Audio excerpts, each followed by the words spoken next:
Добар ден и добродојавте во уште едно видео на Формула на македонски. Овој пат во оваа пауза помеѓу две трки со вас би сакал да поразговарам за новостите кои ги имаме во Формула 1, односно оние најави за нови промени на правилата со почеток од 2021 година. Имаме промени кај аеродинамичкиот концепт кај болидите во Формула 1, имаме најави за промена на плевматиците, односно најава за воведување на многу поиздржливи плевматици и на крај некако срамежливо под ракав од Жан Тод Денойве беше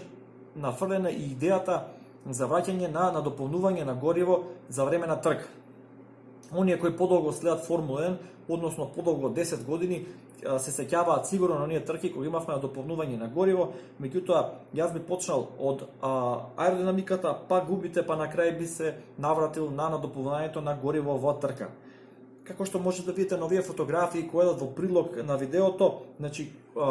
и доколку го гледавте она видео, техничкиот осврт кој го имавме, каде што го анализиравме дифузерот и како тој се софаќа во целокупната аеродинамичка филозофија кај болидите во Формула 1, замислете си сега дека со новите правила целиот под ќе функционира кај болидите како еден голем дифузер. Така што неговата моќност за создавање на аеродинамичка потисна сила ќе биде огромна и на тој начин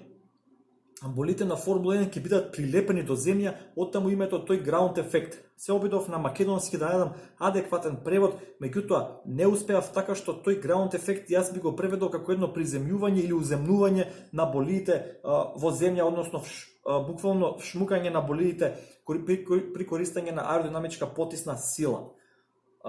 За сметка на тоа, реков, добиваме малку на изглед поедноставни болиди, меѓутоа далеку побрзи. И што е најбитно, во Формула 1 кога имаме дуел, кога еден болид брка друг, болидот што брка навистина се соочува со еден голем предизвик, а тоа е бидејќи е во налет на турбулентниот воздух кој доаѓа од болидот кој е напред. Илустративно јас секогаш го кажувам ова, замислете дека сте рано изутрина на некое езеро, си веслате со кајче или педалинка, мирно е езерото, вас лесно ви оди, немате никаков проблем, меѓутоа поминување кој глисер најнаш прави бранови. Тие бранови надоаѓаат на кај вас и вие дефинитивно ви оди потешко, нестабилни сте и така натаму. Така е и ова, болидот кој што следи добива од аеродинамичкиот ефект, од болидот кој што е напред, добива еден бран, нерамен, турбуленција, жештина и ја губи својата потисна сила. Инженерите во Формула 1 пресметале дека негде од прилика од 45 до 50% од потисната сила се губи во брзите и средните брзи свиоци кога еден болид следи друг. Оттаму болидот кој следи не може да остане доволно блиску со болидот кој води напред и потоа во направец не може да дојде до престигнување, односно до смена на позиција. При овој нов концепт, односно не е нов концепт, порано во 70-те овој концепт постои кај болидите во Формула 1, меѓутоа сега повторно се враќа на голема врата, со воведување повторно на овој концепт, болидите би губиле само 5% од својата потисна сила, така што би останале залепени речиси до болидот кој е напред и доколку навистина тој болид што е позади е побрз, има и многу поизгледни шанси да дојде до престигнување, а оттаму и повеќе дуели во трка, повеќе промени на позиции, така што во се на се ќе имаме многу повозбудлива Формула 1. Јас сум апсолутно за овие промени и со нетрпение ги чекам нивните резултати од 2021 година, но меѓутоа треба да останеме воздржани да видиме целосната слика како ќе биде. За сега ова се само најави, концепти и мислам дека некаде до крајот на септември или почетокот на октомври ќе имаме конечни резултати како тоа ќе изгледа од 2021 година. Понатаму одиме на втората точка со вас, која што сакам да ја продискутирам, а тоа се издржливи гуми. Мислам дека Формула 1 во минатото, барајќи лек како да донесе поголема возбудливост во трките, се одлучи му нареди буквално на Пирели да произведе гуми кои ќе бидат со многу мала издржливост, кои ќе бидат многу осетливи на промена во температура, кои буквално ќе се распаднат и ќе го изгубат перформансот во еден круг, така наречениот клиф или онаа бездна, каде што перформансот на гумата полека опаѓа, се дека не дојдете до таа бездната и најнаш немате перформанс, буквално сте 2 до 3 секунди поспор по круг. Сагајќи да најде некој решение, мислам дека Формула 1 буквално си пукаше во нога, бидејќи сега кога еден болид брка друг, како што напоменав претходно, не само што турбуленцијата, аеродинамичката турбуленција која произлегува од болидот кој е напред, му штети на болидот кој брка, туку и издувните гасови од моторот, бидејќи тие се создаваат големи температури, буквално ги топат плевматиците на тој што е позади, односно неговите предни плевматици. Сигурно сте приметили и вие,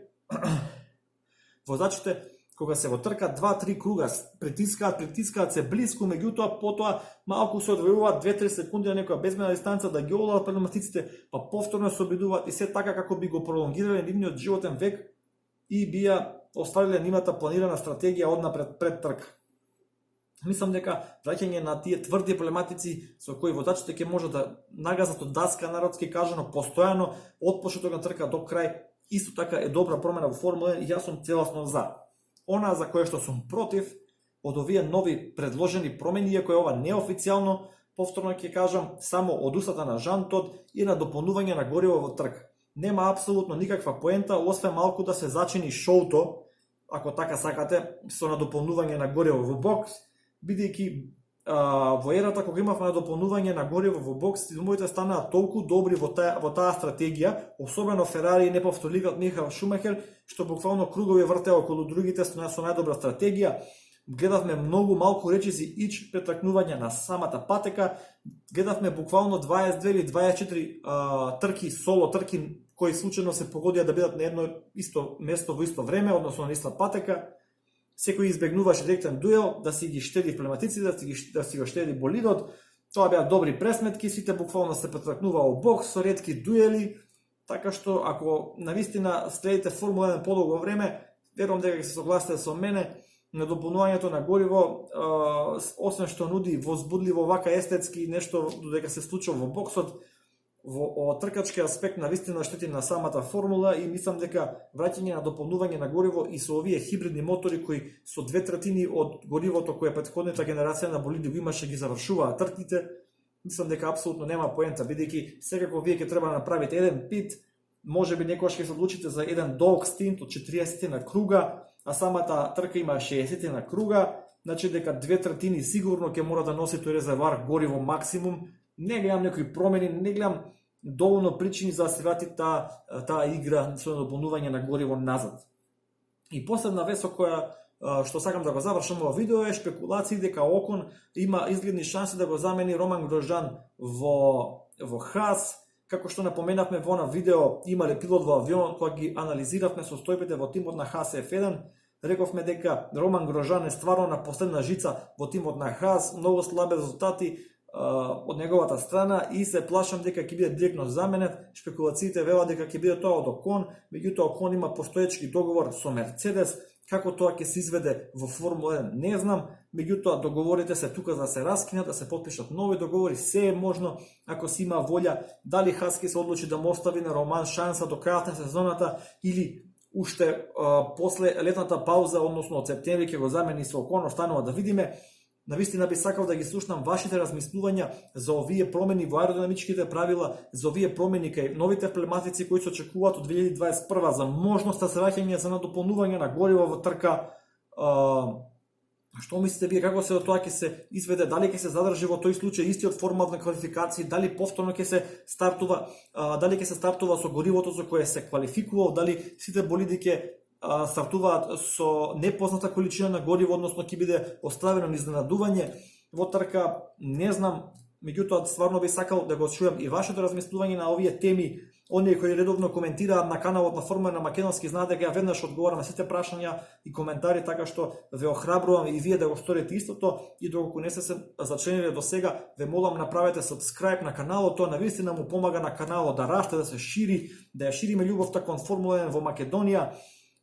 Уште еднаш благодарам што ме следите и се гледаме за овој викенд големата награда на Германија и редовните анализи после квалификација и после трка. Уште еднаш благодарам и поздрав!